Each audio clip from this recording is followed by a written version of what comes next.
할텐서울 복음방송 주안의 하나 2부 방송으로 이어집니다. 주안의 하나 2부에는 매일을 살아가는 힘을 얻는 존 맥아더 목사님의 Strength for Today와 은혜의 설교, 그리고 선교지에서 겪은 일들을 나누어주는 부르신 곳에서가 준비되어 있습니다.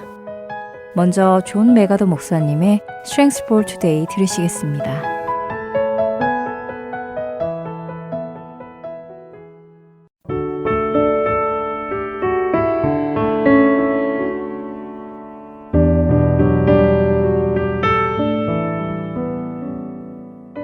애청자 여러분 안녕하세요. 존 맥아더 목사님의 Strength for Today 진행의 송하영입니다. 오늘의 제목은 자신에 대한 바른 시각입니다. 보소서 주께서는 중심이 진실함을 원하시오니 내게 지혜를 은밀히 가르치시리이다. 시편 51편 6절의 말씀입니다. 자신의 죄를 고백하기 위해서는 자신에 대한 바른 이해가 먼저 있어야 합니다. 하지만 나르시스트 문화가 깊이 깔려있는 이 시대에 사람들은 자신의 죄성을 바라보기보다 자기 자신이 사랑받을 만한 존재라는 자존감을 찾아내는 것에 몰두합니다. 심지어 크리스천들조차 예수님의 내 이웃을 내 몸과 같이 사랑하라 라는 명령을 자기 사랑의 명령으로 오해하며 자존감을 세우려는 유행에 동참하고 있습니다. 그러나 성경 어디에서도 자존감에 대한 추구를 명령하고 있지 않습니다. 성경은 우리에게 거룩함을 추구하라고 명령하시지요. 시편 51편에서 다윗은 왜 거룩함이 모든 그리스도인의 삶의 필수적인지 3가지 이유를 알려줍니다. 첫째, 불신자들 때문입니다.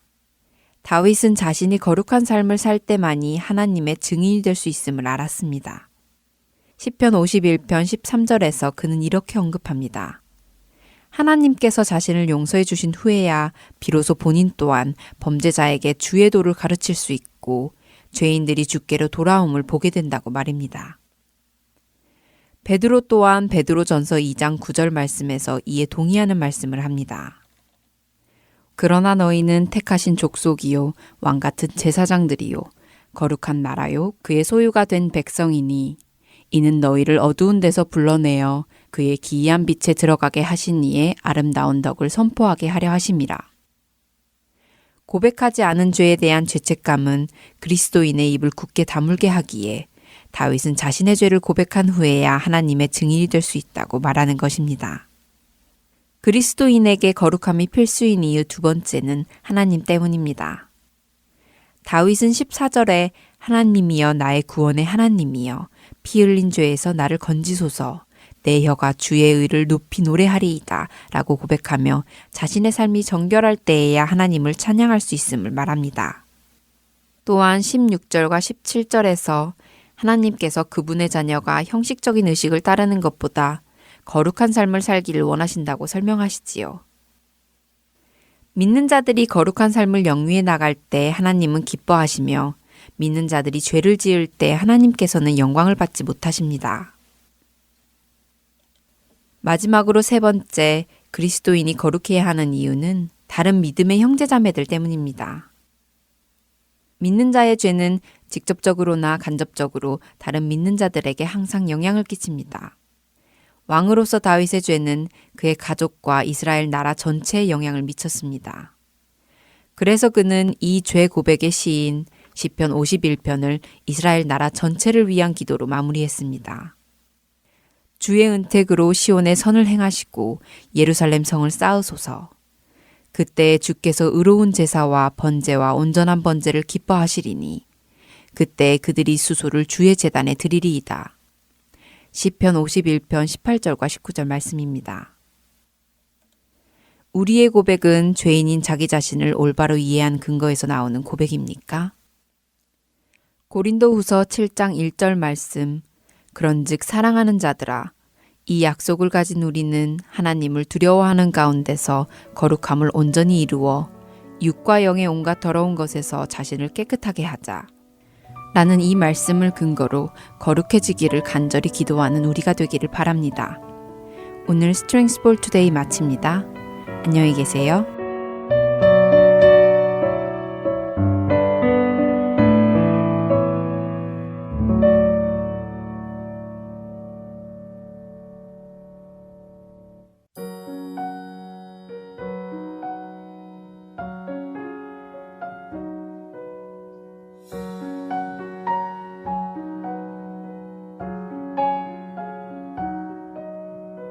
내 주를 가까이 하게 함은 십자가 짐 같은 고생이나 내 일생 소원은 늘 찬송하면서 주께 더 나가기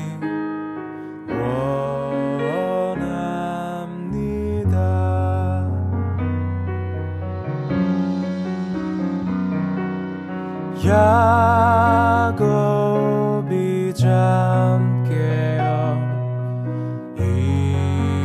일어난 후 돌단을 쌓은 것 본받아서 숨질 때 되도록 늘 찬송하면서 주께 더 나가기 원합니다.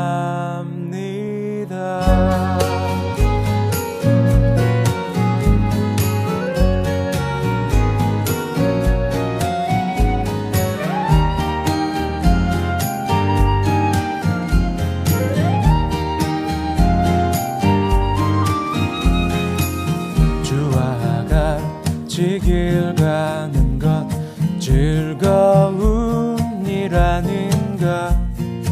우리 주님 걸어가신 발자취를 밟겠네. 한 걸음 한 걸음 주 예수와 함께 날마다 날마다 우리는 걷겠네.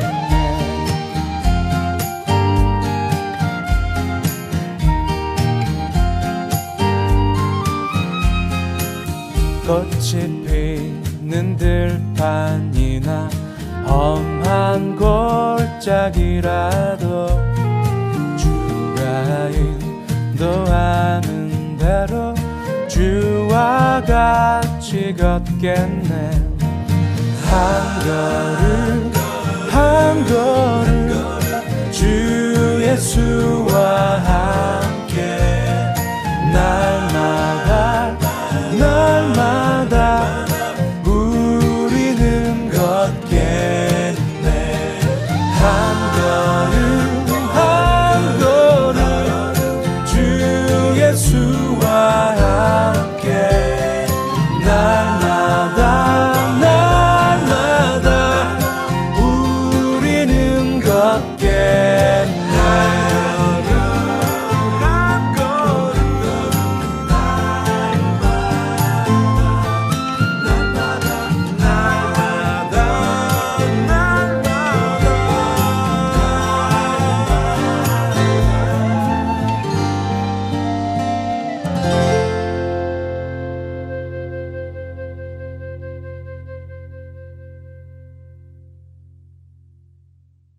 은혜의 설교 말씀으로 이어드립니다.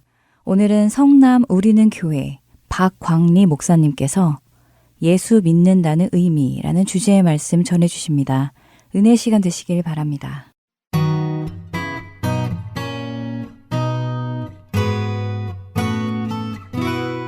오늘 이제 하나님의 말씀 함께 보려고 하는데요. 오늘은 예수님을 믿는다는 게 무엇인지에 대한 의미를 함께 나누려고 합니다. 우리가 믿음 생활을 하지만 늘 믿음이라는 게 무엇인지 모호할 때가 많은데 오늘 이 설교를 통하여서 예수를 믿는다는 것이 무엇인지 명확히 좀 알았으면 좋겠고 예수를 믿는다는 것에 대한 의미를 우리 함께 나누려고 하는데요. 오늘 본문 말씀은 로마서 1장 1절로 7절까지의 말씀입니다. 로마서 1장 1절로 7절까지의 말씀 우리 교독해서 읽을 텐데요. 제가 먼저 1절 말씀 읽고 교독하겠습니다.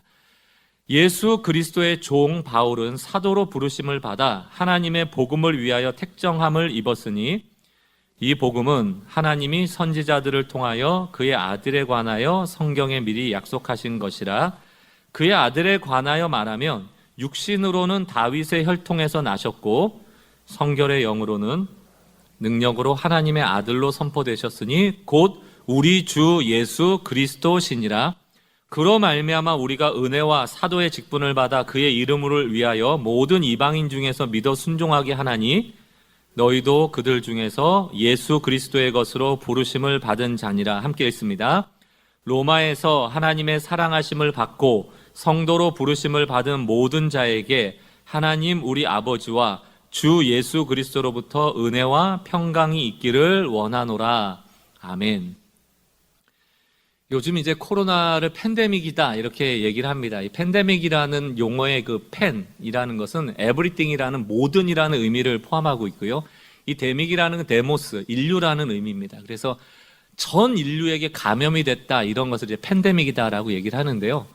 코로나만 팬데믹을 일으키는 게 아니고 우리 기독교도 전 세계적으로 우려스러울 정도로 좀 팬데믹 현상이 있습니다. 복음이 없어져 버린 기독교, 또 십자가라는 고난이 없어져 버린 기독교, 고난받기는 싫어하고 십자가의 희생은 따르지 않으면서도 늘 복을 원하는 그런 기복적인 기독교가 우리나라뿐만이 아니고 전 세계적인 기독교의 현상이라는 측면에서 이런 오염된 복음도 팬데믹 현상 가운데 있다라고 평가할 수 있을 겁니다.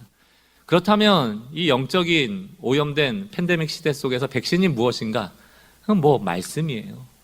우리가 끊임없이 성경을 펴고 성경 안에서 내가 생각하는 진리 말고 하나님이 말하는 진리를 추구하고 찾고 발견하고 깨닫고 그 삶을 살아내도록 애쓰는 것만이 우리는 백신이라고 할 수 있습니다. 그러니까 덮어놓고 믿는 일은 없다. 성경을 덮어놓고 믿어서는 안 된다. 늘 펴놓고 믿으셔야 돼요. 말세로 가면 갈수록 성경을 덮어놓고 믿는 사람들이 많이 나옵니다. 오늘 누가복음 21장 34절 말세에 대한 이야기를 이렇게 합니다. 스스로 조심하라. 그렇지 않으면 방탕함과 술 취함과 생활의 염려로 마음이 둔하여지고 이렇게 돼 있어요. 말세로 가면 나타나는 현상이 마음이 둔하여진다는 겁니다. 이 둔하여진다라는 의미는 뭐냐면 원어적인 의미로 보면 돌덩이가 된다는 거예요. 딱딱해진다는 겁니다. 마음이. 복음에 대한 수용성이 사라져버리고 자기가 생각하는 자기의 아집과 고집으로 똘똘 뭉쳐져서 진리를 받지 않는 마음이 바로 둔하여진 마음이에요. 여러분 뭐 술 드셔서 취해보신 분 계세요? 알딸딸하잖아요. 방탕하다는 게 뭡니까? 절제하지 못하고 마음대로 쓴다는 것이거든요. 여러분 생활에 염려가 찾아오면 어때요? 막 밤잠 못 자고 그 염려가 나를 사로잡잖아요. 마비가 되잖아요. 그게 둔하여진다라는 표현입니다. 여러분 부자 청년이 예수님을 만나요. 예수님이 그 부자 청년에게 말씀하십니다. 그러나 부자 청년은 그 예수님의 말씀을 거절해요. 마음이 둔하여져서. 예수님이 뭐라고 말씀하세요? 너 부자니까 너의 재산을 팔아서 가난한 사람 나눠줘라. 예수님의 말씀이에요. 순종해야 됩니다. 그러나 부자 청년은 순종하지 않아요. 왜 순종하지 않을까? 왜 그 마음이 둔하여졌을까? 마가복음 10장 22절. 그 사람은 재물이 많은 고로 이유가 나옵니다. 부자 청년 생각에 나는 재물이 많은데 이 재물을 잃어버리면 난 못 산다는 거예요. 그러므로 그 재물이 많다라는 생각이 나의 영혼을 둔하게 만들어서 예수님의 말씀을 듣지 않고 슬픈 기색을 띠고 근심하며 떠나갔다라는 얘기입니다. 여러분 우리는 예수님의 말씀일지라도 그것을 그대로 수용하지 않고 내 생각과 내 명분과 내 상황에 맞춰서 각색하고 편집합니다. 지금 부자 청년은 재물이 많기 때문에 하나님의 말씀을 받지 않고요. 우리들은요. 우리들도 예수님의 말씀을 고지고대로 안 받아들이는 많은 이유가 있어요. 뭐 재물 때문일 수도 있고 때로는 오감을 만족시키는 그 탐욕스러운 정욕을 도저히 내려놓지 못해서 예수님의 말씀을 안 들을 때도 있고요. 때로는 미움과 분노가 나를 사로잡아가지고 예수님은 용서하라고 하지만 절대로 용서하고 싶지 않을 때도 있습니다. 지금 당장 좋은 일이 있어요. 행복한 것 같아요. 그러나 그 전체 인생 중에 하나님께서 저 인생 한번 내가 꼬꾸라뜨려야겠다, 교만해졌다 하면 언제든지 꼬꾸라지는 게 우리의 인생이라는 겁니다. 반대로 지금 당장 내가 좀 불행해 보여요. 그러나 하나님께서 합력하여 선을 이루심으로 내 전체 인생 속에서 나를 행복하게 이끌어 주시면 그 불행은 곧 행복이 될 수 있다는 거예요. 그런데 우리는 삶의 한 부분에 일희일비합니다. 지금 행복한 분 계세요? 지금 당장 좀 불행해 보이는 분 계세요? 그건 진정한 행복도 진정한 불행도 아닙니다. 우리의 행복은 전체의 삶을 붙잡고 계시는 하나님 아래 있을 때 비로소 가능해지는 것이죠. 사단은 늘 우리를 마비시키는 존재라는 걸 기억하셔야 돼요. 사단은 뭐 한다? 우리를 마비시킨다. 우리의 시야를 좁혀서 다른 것을 못 보게 만들어요. 우리가 성경을 편다는 게 뭔가, 우리가 성경을 펴고 기도한다는 게 뭔가, 오늘 예배하러 왔다는 게 무엇인가, 그것은 사단이 우리를 마비시켜 놓은 그 마비된 영적인 감각을 다시금 풀어놓는 겁니다. 예배 안 드리면, 기도 안 하면, 말씀 안 보면 마비된 채 살아가는 거예요. 사단의 독이 우리에게 들어와도 마음이 둔하여져도 깨닫지 못하고 예수의 말씀을 거절하고 저항하면서 살아가는 것을 마땅히 여기며 불행하게 살아갈 수밖에 없는 것입니다. 그러므로 말씀과 기도는, 예배는, 찬양은, 감사는 마비된 우리의 영혼의 해독제 같은 거예요. 오늘 예수를 믿는다는 게 무엇일까를 우리가 함께 나눌 때 이렇게 장황하게 서론을 이야기하는 이유가 뭐냐? 얘기를 해도 마음이 둔하여지면 받아들이질 못해요. 기도하는 마음으로 오늘 이 설교를 들으시면 좋겠어요. 그래서 주여 진리를 알게 해주시고 이 둔해진 마음, 딱딱해진 마음, 돌덩이 마음을 좀 녹여주시고 오늘 예수를 믿는다는 의미를 깊이 깨달아 알아 예수를 더 잘 믿는 은혜의 역사가 오늘 있길 바랍니다. 이런 기도가 여러분 마음 가운데 있길 바라요. 고린도전서 1장 21절 세 번역으로 제가 읽어볼게요. 이 세상은 그 지혜로 하나님을 알지 못하였습니다. 하나님의 지혜가 그렇게 되도록 한 것입니다. 하나님께서는 어리석게 들리는 설교를 통하여 믿는 사람에게 구원하시기를 기뻐하신 것입니다.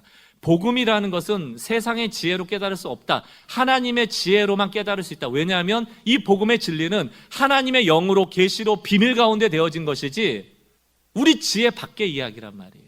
그래서 어리석게 들리는 설교, 이걸 개역개정에서는 미련한 전도 이렇게 표현했습니다. 그래서 여러분, 복음은, 진리는 설명하는 게 아니에요. 여러분들을 설득하는 게 아니에요. 변증적으로 증명하는 게 아니에요. 복음은, 진리는 하나님이 이미 하신 일을, 특별 계시로 성경에 주신 일을 선언하고 선포하고 전도하고 설교하는 겁니다. 덧붙일 게 없어요. 그거 자체가 진리고 하나님의 영이 그것을 받아들이게 하는 겁니다. 오늘 예수님을 믿는다고 할 때의 의미를 사도신경을 통해서 좀 보려고 합니다. 한번 우리 같이 읽어봤으면 좋겠습니다. 전능하사 천지를 만드신 하나님 아버지를 내가 믿사오며. 전능하사 천지를 만드신 하나님 아버지를 내가 믿사오며. 우리가 믿어야 될 게 뭐예요? 하나님은 전능하시다. 하나님은 천지의 창조주이시다. 또 하나, 하나님은 그 전능하고 천지를 만드신 온 우주의 주인이 바로 나의 아버지시다. 이 세 가지가 사도신경 첫 번째 믿어야 될 하나님 아버지에 대한 믿음이고요. 오늘은 두 번째 줄이에요. 같이 한번 읽어보길 바랍니다. 같이 한번 읽겠습니다. 시작. 그 외아들 우리 주 예수 그리스도를 믿사오니. 이걸 끊어서 얘기하면요, 나는 예수가 그 외아들임을 믿습니다. 나는 예수가 우리 주임을 믿습니다. 우리는 예수가 그리스도임을 믿습니다. 이게 나눠서 해석이 가능합니다. 그래서 오늘 이게 굉장히 짧은 고백 같지만 성경의 기독론이라고 하는 핵심 복음은 다 들어있는 고백이에요. 이 고백을 할 때 우리에게 구원이 주어지는 것입니다. 자, 사도신경에서 그 외아들 우리 주 예수 그리스도라고 고백하고 그것을 믿는다라고 얘기하고 있는데, 첫 번째, 그 외아들이라는 의미부터 먼저 설명을 하려고 해요. 그 외아들 우리 주 예수 그리스도. 그 외아들. 이게 굉장히 중요한 의미를 내포하고 있어요. 외아들이라는 것은 독자라는 의미 아닙니까? 아들이 하나라는 뜻인데 그런 의미가 아니에요. 그냥 여러 외아들이 있는데 그 중에 예수님도 하나의 외아들이다, 이런 의미가 아니고요. 여기서 외아들이라는 것 앞에 붙은 그가 중요해요. 외아들이 아니고 그 외아들이다. His only son 이렇게 돼 있거든요. His라는 단어가 대문자 H가 돼 있다면 그 하나님을 얘기하는 겁니다. 그 외아들이라는 뜻은 하나님의 외아들이라는 의미예요. 일반 외아들과 다른 의미입니다.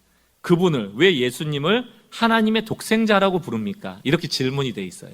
이게 무슨 얘기입니까? 우리도 예수 믿으면 하나님의 자녀가 된다고 그러잖아요. 근데 예수님도 독생자, 외아들이라고 하면 하나님의 자녀니까 우리도 자녀고 예수님도 자녀인데 좀 다른 자녀입니까? 이런 질문이에요. 예수님도 하나님의 자녀된 우리 중에 한 분입니까? 이런 질문입니다. 여기에 대해서 정확하게 답을 하기 위해서는 요한복음 1장을 인용하는 게 가장 좋습니다. 요한복음 1장 12절 말씀 우리 같이 한번 읽어보도록 하겠습니다. 시작. 영접하는 자, 곧 그 이름을 믿는 자들에게는,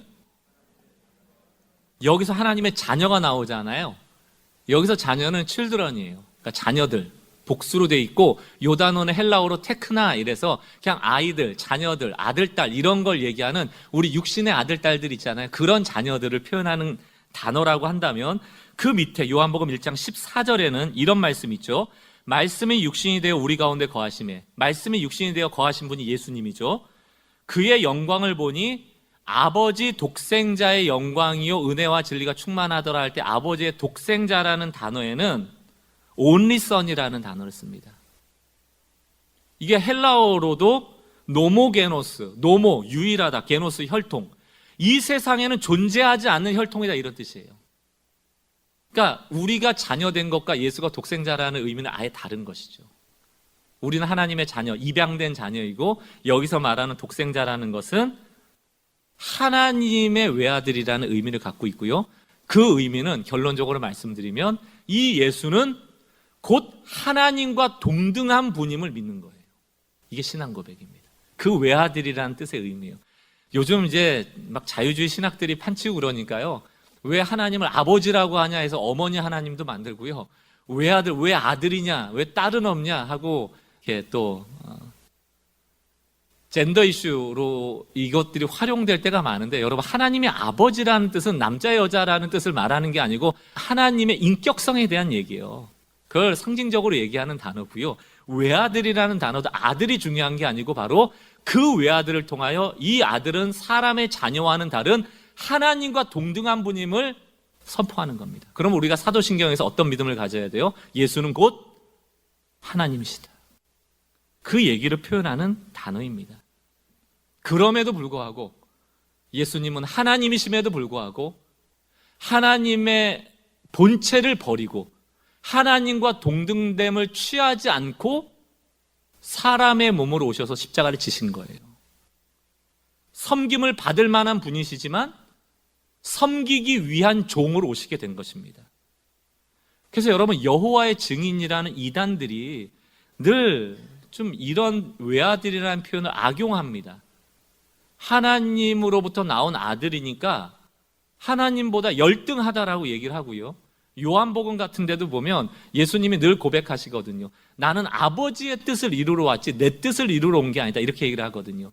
그것은 스스로 하나님이시지만 성부 하나님께 순종함으로 구원을 이루겠다는 겸손의 표현이지 하나님보다 예수님이 열등하다는 뜻이 아니거든요. 그러나 여호와의 증인은 예수님을 열등하게 봅니다. 그래서 예수를 믿지 않고 여호와를 증거하러 다닌다 해서 여호와의 증인이에요. 이단입니다. 기독론에 위배되는 것이죠. 그러므로 여러분들이 사도신경을 통하여 예수를 믿는다는 것을 신앙 고백할 때 첫 번째로 하셔야 될 게 뭐예요? 그 외아들을 믿는다는 것은 예수가 곧 하나님이심을 믿습니다라는 신앙 고백이에요. 두 번째, 그 외아들 우리 주 예수 그리스도를 믿는다라고 할 때 예수 그리스도라는 의미를 여러분 아실 필요가 있습니다. 우리가 예수 그리스도를 믿습니다 이렇게 편하게 얘기를 하잖아요. 그런데 이것을 좀 더 풀어 해석하면 예수 그리스도를 믿는다라는 것은 예수님이 그리스도이심을 믿습니다라고 표현하는 것이 더 정확합니다. 예수 그리스도라고 함축된 단어가 되어 있지만 이 함축된 단어가 내포하는 뜻은 예수님이 그리스도이십니다라는 뜻이에요. 그러니까 예수와 그리스도는 둘 다 이름이 아니에요. 예수는 이름이고 그리스도는 호칭입니다. 혹은 직분입니다. 달라요. 예수님이 그리스도임을 믿습니다라는 것이 예수 그리스도라는 단어가 내포하고 있는 뜻이에요. 먼저 예수라는 뜻부터 알아볼게요. 이름이죠. 마태복음 1장 21절 아들을 낳으리니 이름을 예수라 하라. 이는 그가 자기 백성을 그들의 죄에서 구원할 자이심이다라. 이렇게 되어 있습니다. 예수라는 이름은 그 당시 흔한 이름이에요. 구약시대부터 이 이름이 많았습니다. 여호수아, 우리가 잘 알고 있는 여호수아라는 뜻은 여호와가 구원이시다라는 뜻이에요. 그 이후에 예슈아, 똑같은 단어예요. 예수, 똑같아요. 여호와가 나의 구원이시다. 그러므로 예수를 하나님께서 동정녀 마리아를 통하여 낳게 하시면서 그 이름을 친히 주시죠. 뭐라고 주십니까? 예수라 하라. 이는 자기 백성, 하나님의 구원할 백성을 죄에서부터 구원할 자라. 다시 말하면 여호와가 구원이시다라는 이름을 가지고 태어나는 거예요. 예수, 하나님 구원이시다. 그러니까 예수가 하나님이시니까 이분이 구원이시죠. 예수 이름도 평범하고, 갈릴리 나사렛이라는 종래는 예루살렘과 같이 정치 일본가도 아닌데 그 변방에서 구원자가 나올 리가 없거든요. 그러니까 믿지 못하는 거예요. 차라리 좀 더 비범한 이름을 쓰시거나 예루살렘이라는 정치 일본가에서 태어나셨거나 아니면 유력한 자의 아들로 태어났더라면 아마 많은 종교 지도자들이 믿었을지 모르겠습니다. 그러나 예수님은 너무 평범한 자로 오셨어요. 왜 그러셨을까? 하나님이 그렇게 작정하셨기 때문입니다. 이사야라는 구약 성경에 이미 예수가 이렇게 평범하게 올 것에 대해서 예언이 되어 있습니다. 이사야 53장 2절, 그는, 우리가 기다리는 구원자는 주 앞에서 자라나기를 연한 순 같고, 연한 순이라는 건 뭐 힘이 있어요? 없죠. 마른 땅에서 나온 뿌리 같아서, 마른 땅에서 뿌리가 나와봐야, 드러나봐야 그거 뭐 살 수 있습니까? 지금 간당간당 하는 거예요. 줄기도 없고 가지도 굵지 않고 열매도 없습니다. 고운 모양도 없고 풍채도 없고 우리가 보기에 흠모할 만한 아름다운 것이 없다. 이게 누구예요? 예수. 너무 초라한 존재예요. 물론 갈릴리 나사렛이라는 동네는 어업을 했던 동네이기 때문에 풍요로운 동네였습니다. 그러나 로마가 많은 것을 착취해 갔기 때문에 가난한 동네였어요. 인간적인 눈으로 보면 그렇게 주목받지 못하는 존재입니다. 그래서 우리도 못 믿는 거예요. 예수? 믿기만 하면 된다고? 하나님이 구원시키시는 겁니다. 그래서 사도행전 2장 36절을 잘 보세요. 우리 같이 한번 읽어보겠습니다. 사도행전 2장 36절 시작. 그런즉 이스라엘 온 집은 확실히 알지니 너희가 십자가에 못 박은 이 예수를 하나님이 주와 그리스도가 되게 하셨다. 이렇게 돼 있죠. 이 예수를 어떻게 한다고요? 그 이름으로 구원받는 게 아니고요, 그 예수를 하나님이 그리스도 되게 하셨다라고 합니다. 그러므로 우리의 믿음은 그냥 예수, 그 이름을 믿는 게 아니고요, 예수가 그리스도임을 믿는 거예요. 우리의 믿음은 하나님이 이 예수를, 나사렛 예수를, 동정녀 마리아로부터 나온 이 예수, 여러 예수 중에 이 예수를 그리스도가 되게 하셨다. 누가? 하나님이. 그러므로 우리는 무엇을 믿는다? 이 예수가 유일한 그리스도임을 믿는 거예요. 그래서 늘 우리가 믿음을 고백할 때 예수 그리스도가 나오는 거예요. 요한복음 20장 31절, 요한복음을 쭉 쓴 다음에 요한이 결론부에서 이 요한복음을 왜 썼는가에 대한 이유를 말합니다. 오직 이것을 기록하면 너희로 예수께서 하나님의 아들 그리스도이심을 믿게 하려 함이다. 이렇게 돼 있죠. 그러니까 우리의 믿음의 정체가 뭡니까? 예수가 그리스도다라는 것을 믿는 거예요. 그럼 이제 그리스도가 뭔지를 알아야지 정확하게 예수님이 어떤 분인지를 알게 되겠죠.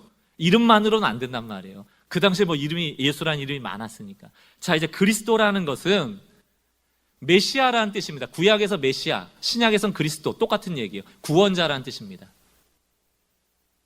그런데 이 구원자로서 하나님께 쓰임 받을 때 항상 하나님이 특별한 자에게 기름을 부으셨거든요.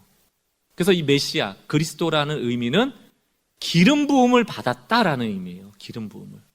그럼 여러분 성경을 봤을 때 하나님이 누구에게 기름을 부어주시는가라고 할 때 세 부류의 사람에게 기름을 부어주세요. 첫 번째는 선지자입니다. 여러분 아시는 이사야, 에레미야, 호세아 이런 선지자들 있잖아요. 선지자들이 자기가 생각나는 대로 말하는 게 아니고 하나님께 받아 말하는 사람이거든요. 그래서 그들에게 하나님은 기름을 부어요. 두 번째는 제사장이에요. 제사장이라는 것은 하나님과 백성들을 화해시키기 위해서 제사 드리는 거 있잖아요. 소를 잡고 뭐 양을 잡고 이럴 수 있는 제사장이 아무나 할 수 없기 때문에 하나님께 기름 부음 받은 자가 이것을 감당했어요. 세 번째는 왕입니다. 이스라엘 백성을 통치하는 사람이 되려고 하면 아무나 세우는 게 아니고 하나님이 기름을 부었어요. 그래서 다윗과 같은 왕도 사무엘이라는 선지자 가서 기름을 붓잖아요. 자, 그러면 하나님이 누구에게 기름을 부으세요? 선지자, 제사장, 왕. 그럼 여러분, 예수가 그리스도다라고 하는 것, 예수가 하나님께 기름 부음을 받았다라는 것은 무슨 의미인가? 그 의미는 예수님이 곧 선지자이고 예수님이 곧 제사장이며 예수님이 곧 왕이시라는 뜻이에요. 그래서 이것을 신학적 용어로는 예수님의 삼중직이다 이렇게 얘기를 합니다. 그리스도의 삼중직. 그렇다면 여러분, 예수가 선지자라는 건 뭡니까? 예수님은 이 땅에 오셔서 하나님의 말씀만을 대언하는 자라는 거예요. 오시자마자 공생애를 시작할 때 뭐라고 합니까? 회개하라, 하나님의 나라가 가까이 왔다. 이게 선지자의 역할이에요. 말씀을 전하는 겁니다. 또 두 번째는 뭡니까? 예수님이 곧 제사장이다. 예수님은 대제사장일 뿐만이 아니고 구약 시대에는 계속해서 양을 잡고 소를 잡고 해야 되지만 예수님 스스로가 제물이 되심으로 더 이상 제사를 드리지 않아도 될 만큼 완벽한 제사를 드리신 제사장이에요. 십자가에서 모든 제사를 끝내버리십니다. 세 번째, 예수가 왕이세요. 그 얘기는 뭡니까? 구약 시대를 거치면서 완벽한 왕은 없었어요. 이스라엘을 완벽하게 보호하고 이끌었던 왕은 아무도 없었습니다. 그러나 이제 완전한 왕이 왔는데 그게 바로 예수님이시다라는 뜻이에요. 이게 예수가 그리스도라는 뜻이에요. 그래서 여러분들 성경을 볼 때 앞으로는 좀 영적인 눈이 더 열려지길 바랍니다. 그리스도 안에서라는 단어가 많이 나와요. 그리스도 안에서. 이게 굉장히 중요한 단어예요. 고린도후서 5장 17절 말씀을 보세요. 우리 같이 한번 읽어보겠습니다. 시작. 그런즉 누구든지 그리스도 안에 있으면 새로운 피조물이라 이전 것은 지나갔으니 보라 새 것이 되었도다. 그리스도 안에 있기 때문에 우리가 새로운 존재가 됐다라는 선언 아닙니까? 그럼 그리스도 안에 있다라는 게 뭐예요? 예수님의 선지자직을 생각할 때 우리는 거짓이 아니고 진리 안에 있다라는 얘기예요. 복음 안에 있다라는 얘기입니다. 그러므로 우리는 진리가 우리를 자유케 하는 자유케함을 맛볼 수 있다. 두 번째, 그리스도 안에 있다는 게 뭐예요? 우리는 제사장 되시는 예수 안에 있음으로 말미암아 죄의 종이 아니고 이제는 자유의 종이다. 자유의 아들이다. 나는 자기의 신분이 바뀌었다는 것을 선언할 수 있는 거예요.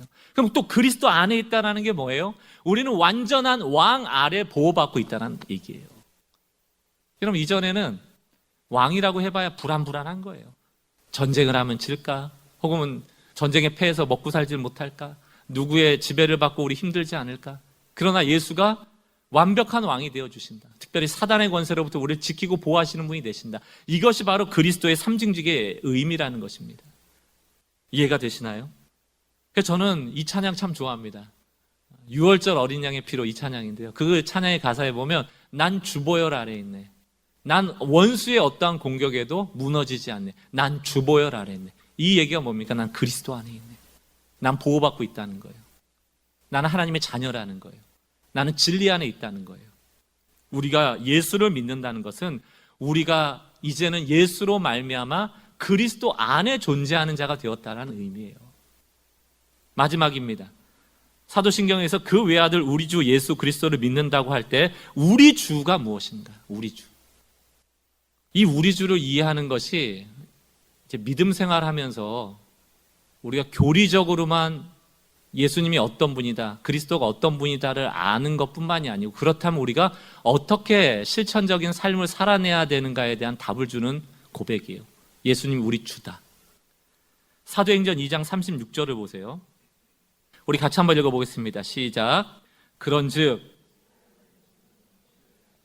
너희가 십자가에 못 박은 이 예수를 하나님이 주와 그리스도가 되게 하셨느니라.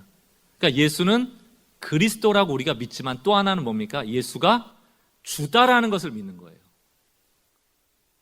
기독교가 전 세계적으로 오염된 팬데믹을 겪고 있는 이유는요, 기독론, 다시 말하면 기독교에 대한, 예수에 대한 교리적 이해가 약하기 때문이 아니에요. 어찌 보면 그리스도를 닮아가는 삶이 약화된 겁니다. 그거 왜 그런가? 우리가 예수를 그리스도라고는 이해하고 구원받았다라고 선언은 하지만 그건 반쪽짜리 신앙 고백이에요. 우리가 예수를 주라고 고백하지 않기 때문에 그래요. 예수가 주라는 게 무슨 의미일까요? 그건 내 삶의 주인이란 뜻이에요.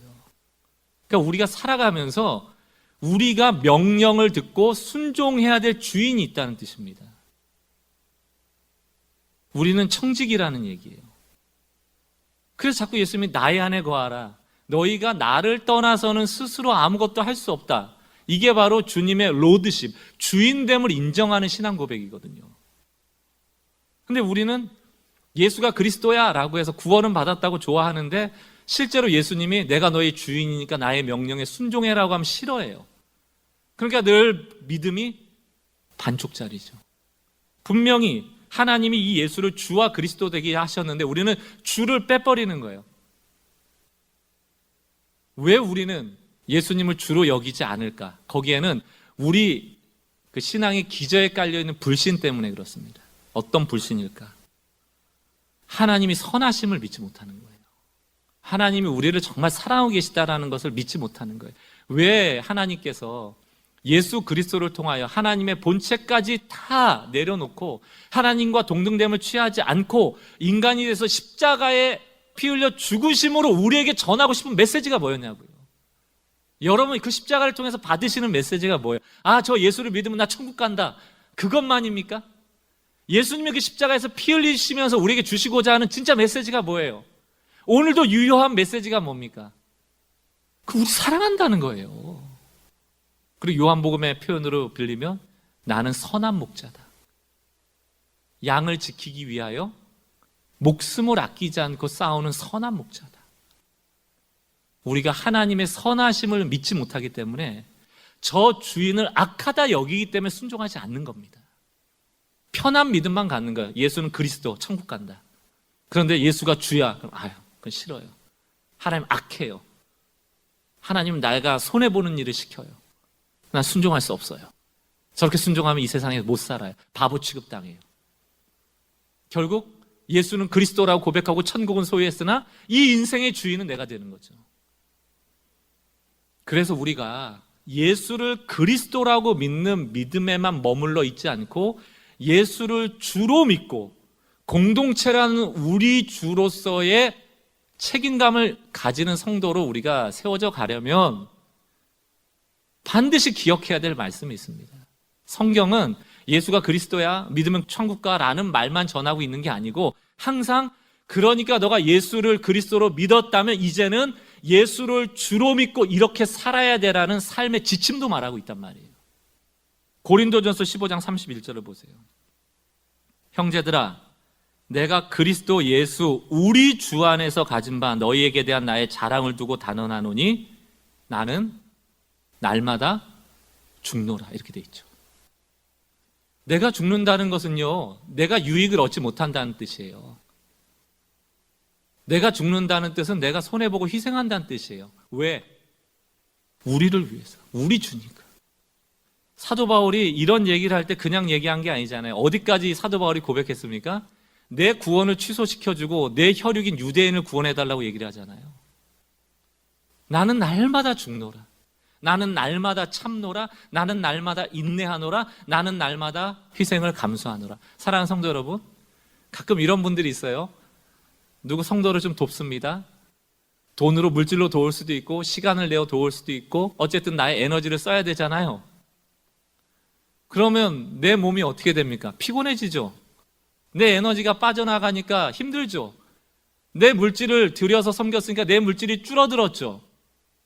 당연한 거예요. 그게 신앙이에요. 우리는 자꾸 조금 돕고 섬기고 에너지 나가면 하나님께 자꾸 뭘 기도해요? 하나님 내가 하나 줬으니까 30배, 60배, 100배 결실을 나한테 달라는 거 아닙니까? 그런 거 바라시면 안 돼요. 내가 저 사람 도와주면 피곤한 거고요.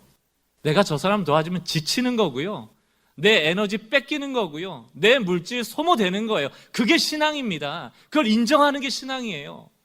그것 없이 어떻게 희생합니까? 그래서 우리의 실천적 삶에서 날마다 이 고백을 해야 돼요. 나는 날마다 죽노라.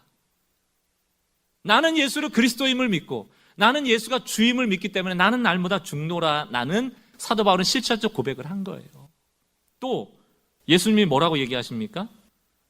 누가복음 9장 23절 또 무리에게 이르시되 아무든지 나를 따라오려거든 나를 예수를 그리스도라고 믿는다면 너희 구원자라고 믿는다면 자기를 부인하고 날마다 제 십자가를 지고 나를 따를 것이라. 자기를 부인하라. 이게 예수를 주로 인정하고 그를 따르는 제자, 청지기의 삶이라는 겁니다. 우리는 예수를 그리스도라고 인정하지만 이런 거 싫어하잖아요. 자꾸 예외 조항을 넣잖아요. 제가 예전에 들었던 얘기입니다. 어떤 군인이 전쟁을 하다가 팔을 잃었어요. 그래서 그 군목, 그 군인들 중에 목사님이 그 군인을 위로하러 신방을 간 겁니다. 보니까 한 팔이 잘려 있죠. 그래서 이렇게 얘기를 합니다. 당신이 나라를 위해서 또 숭고한 가치를 위해서 또 국민을 지키기 위해 당신의 팔을 잃어버린 것에 대해서 참 안타깝게 생각합니다. 라고 얘기를 했더니 이 군인이 참 위대한 고백을 해요. 미소를 지으면서 이렇게 대답했다고 합니다. 아닙니다. 나는 잃은 게 아니고 준 것입니다. 나는 잃은 게 아니고 준 것입니다. 자기는 팔 하나를 잃었지만 더 많은 생명을 구원할 수 있었다라는 측면에서 자기의 이 팔 하나 잃은 사건을 해석하고 있는 건 아니에요. 나는 이 팔을 잃은 게 아니고 내 관점에서 보면 잃은 거죠. 그러나 더 대의적인 관점에서 보면 내 팔을 내어준 것으로 더 많은 생명을 살린 거예요. 우리는 그 외아들 우리 주 예수 그리스도를 믿는 것입니다. 예수가 하나님인 것을 믿는 것이고요. 그 예수가 우리의 그리스도가 되심을 믿는 것이고요. 또 그리스도임을 믿는 것뿐만이 아니고 우리의 주인이 되심을 믿는 것입니다. 나만 잘되게 하는 게 아니고 우리 영적인 가족을 함께 품고 살아가도록 하나님께서 우리에게 삶을 요구하세요. 그러기 위해서 어떤 마음이 있어야 됩니까? 나의 죽음도 유익함이라. 내 것을 버리면 더 얻는 것 되리라. 이런 영적인 역설을 기억하시고 예수님의 십자가를 늘 마음에 품고 이번 한 주 동안도 우리 가족을 위해서 넉넉히 죽어주세요. 허비해주세요. 소비해주세요. 그게 어디 안 갑니다. 고스란히 누군가에게 주어져서 그 상대방이 더 열매 맺는 일에 쓰여지게 될 거예요. 오늘 이 예수를 믿는 믿음을 통하여서 여러분의 삶의 여러 영역에서 열매 맺는 일들이 많아지기를 주님의 이름으로 축원합니다.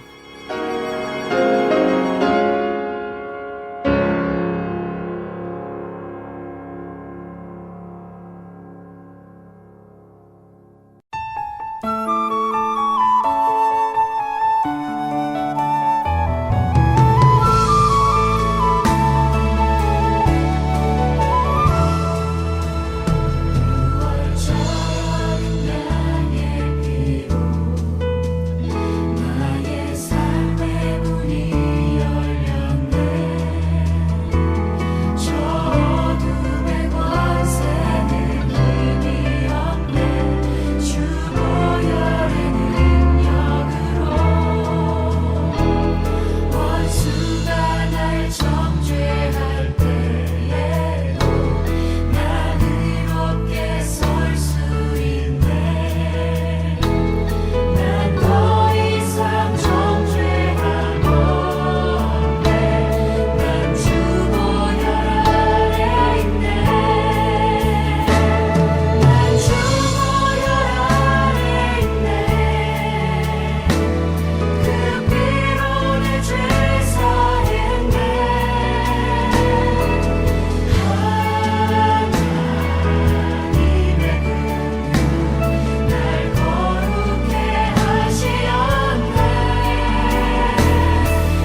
하트앤서울 복음방송의 사역은 청취자 여러분의 소중한 후원에 힘입어 이루어져 가고 있습니다.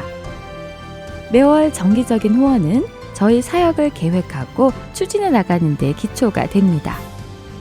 홈페이지 www.heartandsoul.org로 접속하셔서 참여하기를 눌러 크레딧 카드로 매달 정기적으로 후원하실 수 있습니다. 어카운트 셋업에 도움이 필요하신 분들은 602-866-8999로 전화 주시면 도와드리겠습니다. 여러분의 기도와 후원으로 예수님의 생명의 말씀이 필요한 곳에 전달됩니다.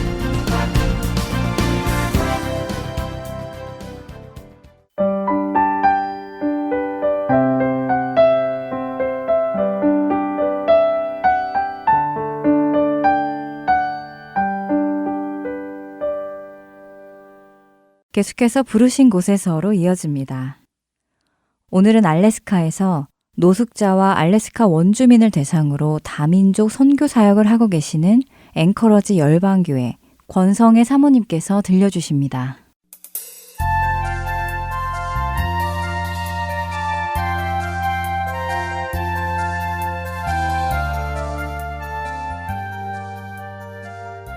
깊은 데로 가서 그물을 내려 고기를 잡으라. 누가복음 5장 4절 말씀. 이 말씀은 약 16년 전 하나님께서 저희 가정을 알래스카로 부르셨을 때 주셨던 말씀입니다. 저의 남편 송문규 선교사와 저는 미국 플로리다주 올랜도에 있는 Reformed Theological Seminary에서 함께 신학 공부를 했어요. 1년 정도 후에 저희 학교에 미국 육군 군목이 학교를 방문하셨더랬습니다. 목사가 되려고 공부하는 신학생들에게 미국 군목에 대한 정보와 도전을 주기 위함이었습니다. 다민족 선교에 대한 비전을 가지고 있었던 송 선교사는 미군의 개신교 군목이 절실히 필요하다는 군목 목사님의 간절한 호소를 듣고 마음이 뜨거워졌어요. 워낙 마음에 품고 있었던 다민족 사역이라는 비전에도 너무 잘 맞는 사역이라고 생각했습니다. 그때부터 저희의 방향성은 미국 군목이었어요. 아직 학생 비자로 미국에서 공부하고 있었던 터라 갈 길이 멀었습니다. 목사 안수도 받아야 하고 영주권도 있어야 하고 군목이 되기 위해 준비해야 하는 것들이 많았어요. 그래도 그 비전이 너무 뚜렷했기에 지치지 않고 달렸습니다. 올랜도에서 신학교를 졸업하고 목사 안수를 받기 위한 과정 가운데 강도사 시절 사우스캐롤라이나 콜롬비아에 있는 콜롬비아 선교 장로교회에서 교육부 사역자로 청빙을 받았습니다.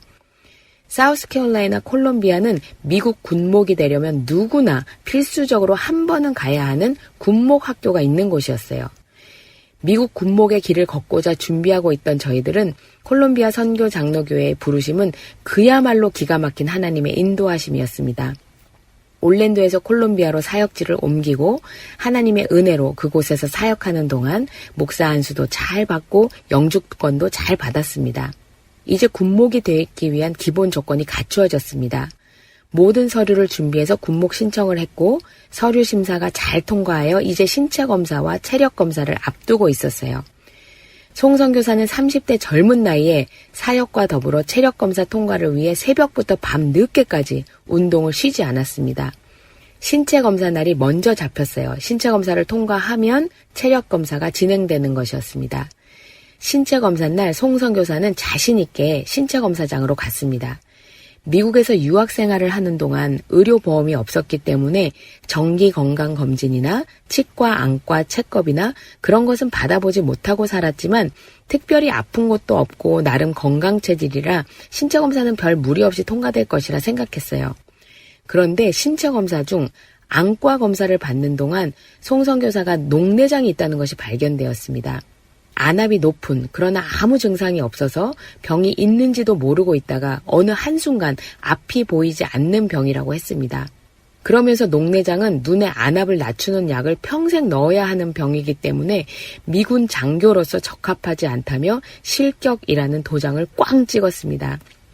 신학교 1학년 때부터 미국 군목을 신청할 때까지 거의 7년이라는 시간을 그 비전과 방향성만을 가지고 달려왔는데 그리고 그것이 하나님의 뜻이라고 확신하고 그렇게 인도하신다고 믿으면서 왔는데 하루아침에 disqualified 라는 결과를 받으니 정말 앞이 캄캄해지는 것만 같았습니다.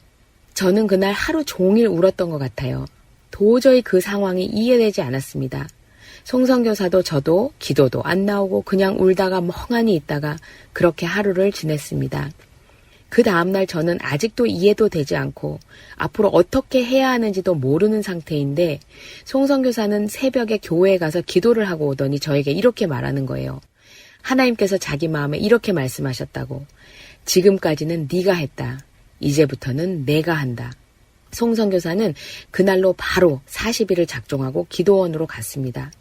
점심만 먹고 아침 저녁을 금식하면서 40일 작정 기도를 하겠다고 올라갔어요.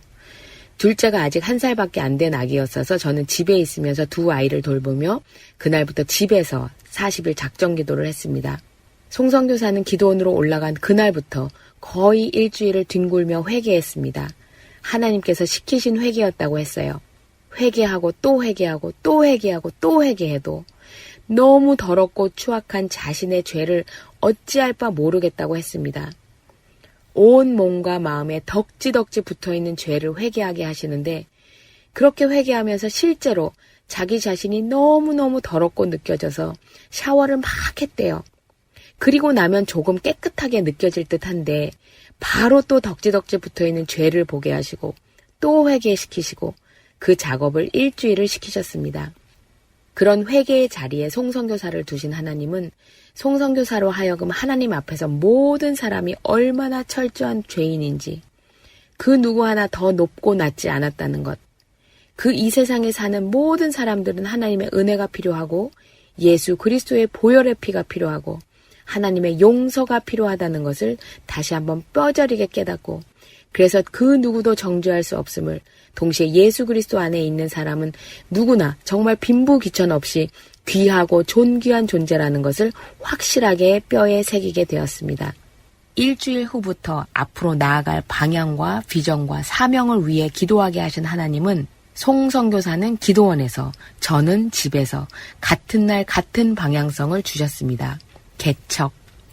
40일 기도를 마치고 송선교사가 집으로 돌아왔고 저는 송선교사와 바통 턴치를 하고 일주일간 온전히 금식 기도를 하러 기도원에 올라갔습니다. 그곳에서 저는 한 가지만 놓고 기도했어요. 하나님, 앞으로 하나님께서 저와 남편을 인도하시는 길로 저희가 순종하며 가고 싶은데 꼭 저희 둘이 같은 길, 그리고 하나님 보시기에 바른 길로만 가게 해주세요. 같은 길 바른 길을 위해 일주일 금식 기도를 했고 하나님은 금식 기도 마지막 날에 저에게 확실하게 그렇게 해주실 것이라는 표식과 함께 응답을 해주셨습니다. 이제 저희 둘은 개척이라는 방향성을 주시고 그게 어디에서 어떤 개척이든 간에 그것은 우리 둘에게 같은 길, 바른 길로 한마음 한뜻이 되어서 하나님 앞에 바른 길을 걸어갈 것이라는 확신을 주신 하나님만 바라보며 그 다음 스텝을 위해 기도하고 있었습니다. 그때 주신 말씀이 깊은 데로 가서 그물을 내려 고기를 잡으라는 누가복음 5장의 말씀이었습니다. 하나님, 그러면 깊은 데가 어디인가요? 하나님께서는 여러 가지 방법으로 그 깊은 곳에 후보지를 주셨는데 그 중에 단연코 1등이 알래스카였어요. 영주권을 받았으니 미국에서 개척하라 하신다고 생각했고 한국 사람이니 한국 교회를 개척하게 하실 것이라 생각하다 보니 미국 50개 주 중에 한국인 인구에 비해 한인교회 비율이 가장 낮은 곳을 찾아보게 되었고 그곳이 바로 알래스카였습니다. 그 중에 한인들이 밀집되어 있는 곳이 앵커리지였기에 또 바울의 선교 전략을 묵상하면서 도시에서 교회를 개척하는 것이 좋겠다라는 마음을 주셔서 알래스카 앵커리지를 넘버1 개척 후보지로 삼았습니다. 저희는 기도하면서 알래스카 답사를 하기로 했어요. 2007년 12월 7일부터 10일. 송선교사는 홀로 3박 4일 일정을 잡고 알래스카 방문을 위해 떠났습니다. 그 당시 저희 가정의 재정이 워낙 열악한 상태였던 터라 송선교사는 40일 기도원에서처럼 답사하는 기간 동안 점심만 먹고 아침 저녁을 금식을 하는 것으로 하고 출발을 했습니다. 알래스카에 대한 정보가 전혀 없이 정말 무작정으로 가본 것인데 가는 공항에서부터 하나님은 철저히 인도하시고 개입하시고 간섭해 주셨어요. 결국 하나님은 알래스카에서 4일 있는 동안 저희가 하나님께 구했던 이곳이 깊은 곳인지 알려주세요 라고 기도했던 제목들에 대해 일일이 다 응답을 해주셨어요. 알래스카가 하나님께서 말씀하신 깊은 곳이라는 것에 대한 확답을 주신 것이죠. 그 중에 한 가지만 나누면 알래스카 답사 중에 주일이 끼어 있었는데 그 당시 알래스카는 1년 중에 가장 해가 짧은 시기로 오전 10시 반쯤에 해가 뜨고 2시 반 정도 되면 해가 질 때였어요. 송성교사는 오전에 일찍 일어나서 기도하면서 앵커리지를 돌아보고 있었어요. 이 땅이 깊은 곳이 맞습니까? 계속 하나님께 물어보면서 그러다가 주일이니까 하나님께 그렇게 말씀을 드렸대요. 하나님, 오늘은 해가 딱 뜨면 그때 딱 보이는 교회에 들어가서 예배를 드리겠습니다. 10시 30분쯤에 해가 떴고 해가 뜨자마자 가장 먼저 그레이스 철치라는 곳이 눈에 들어왔어요. 하나님께 말씀드린 대로 예배를 드리려고 그 교회에 들어갔습니다. 완전히 백인들만 있는 교회였대요. 송성교사는 가장 뒷자리에 조용히 앉았습니다. 하나님의 포근한 임재가 느껴지는 시간이었다고 해요. 예배가 시작되고 찬양을 하고 순서에 따라 예배가 진행되었습니다. 성경 봉독 시간이 되었는데 그날 성경 본문이 누가복음 5장 말씀이었습니다. 깊은 데로 가서 그물을 던져라. 설교 제목을 듣자마자 송성교사는 눈물이 화르르 흘렀습니다. 설교 말씀이 무엇이었는지 하나도 생각이 안 난다고 하더라고요. 그저 그날 하나님께서 문규야, 이곳이 바로 내가 이야기한 깊은 곳이란다 라는 말씀밖에는. 송성교사는 예배가 마칠 때까지 혼자 뒤에서 계속 울었습니다. 하나님, 순종하고 이 땅에 발걸음을 내딛겠습니다. 인도하여 주시옵소서. 예배가 마친 후 3명의 청년들이 송성교사에게 다가왔어요. 나중에 들어보니 송성교사가 노숙자인 줄 알았다고 하더군요. 세 청년은 송성교사에게 점심을 먹었냐고 물어보고 아니라고 하니까 자기들이 점심을 대접하겠다고 하고 송성교사를 데리고 음식점으로 갔습니다. 그곳에서 송성교사는 지금까지 하나님께서 인도하신 것과 주신 사명과 또 오늘 받은 응답을 나누었습니다. 그 세 청년은 너무 놀라며 우리 가정이 알래스카로 오면 바로 연락하려고 우리가 이곳에서 정착하는 거 도와주겠다고. 알래스카에는 아는 사람도 한 명도 없는 정말 맨 땅에 헤딩하는 식으로 가야 했던 여정이었는데 하나님께서는 그렇게 미리 갈 길을 예비해 주시고 돕는 손길들을 마련해 놓으셨습니다. 그렇게 알래스카 답사를 마치고 돌아온 후 저희는 하나님께서 주신 확신을 가지고 섬기던 교회에서 12월 마지막 주까지 섬기고 성도님들의 기도와 축복 속에 2007년 12월 30일에 알래스카행 비행기에 몸을 실었습니다.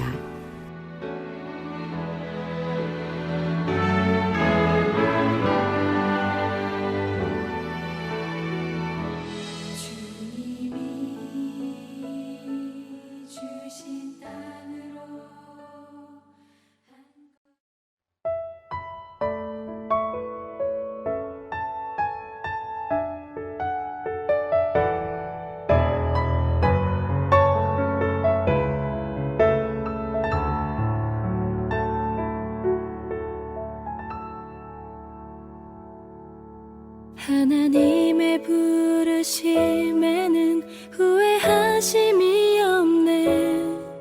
내가 이 자리에 선 것도 주의 부르심이라. 하나님의 부르심에는 결코 실수가 없네. 나를 부르신 하나님의 신실하심을 믿네. 작은 나를 부르신 뜻을 나는 알 수 없지만 오직 감사와 순종으로 주의 길을 가리라.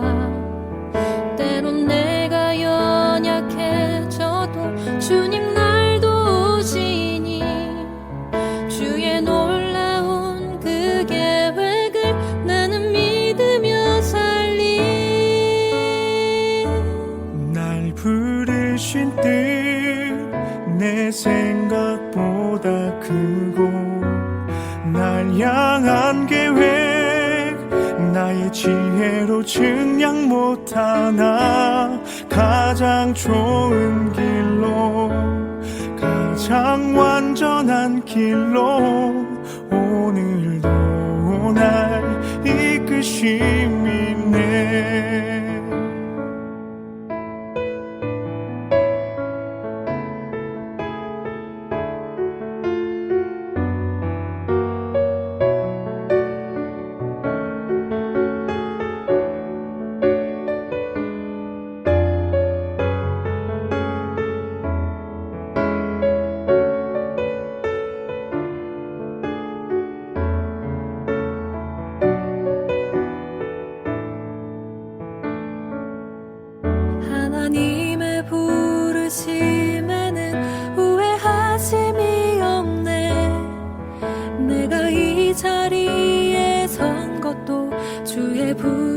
부르심이라 하나님의 부르심에는 결코 실수가 없네. 나를 부르신 하나님의 진실하심을 믿네.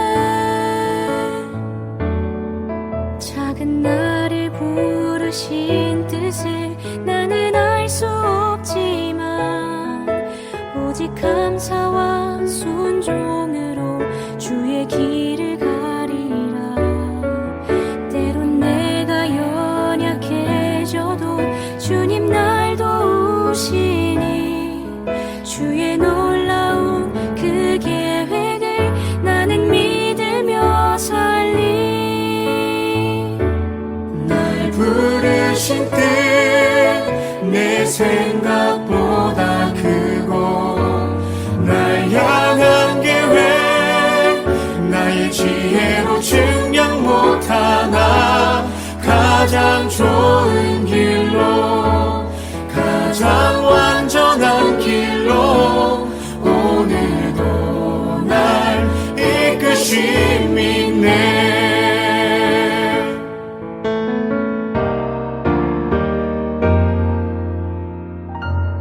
날 부르실 듯 내 생각보다 크고 날 향한 계획 나의 지혜로 증명 못하나 가장 좋은 길로 가장 완전한 길로 오늘도 날 이끄심 믿네.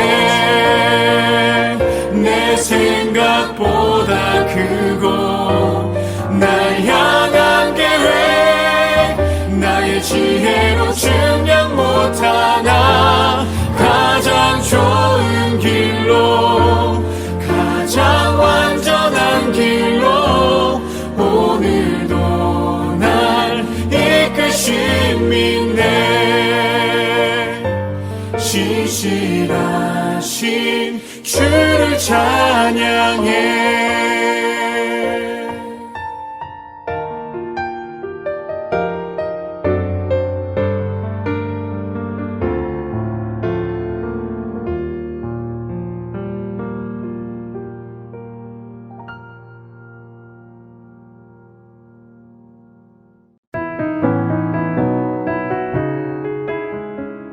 주안의 하나 2부 준비된 순서는 여기까지입니다. 계속해서 주안의 하나 3부로 이어집니다.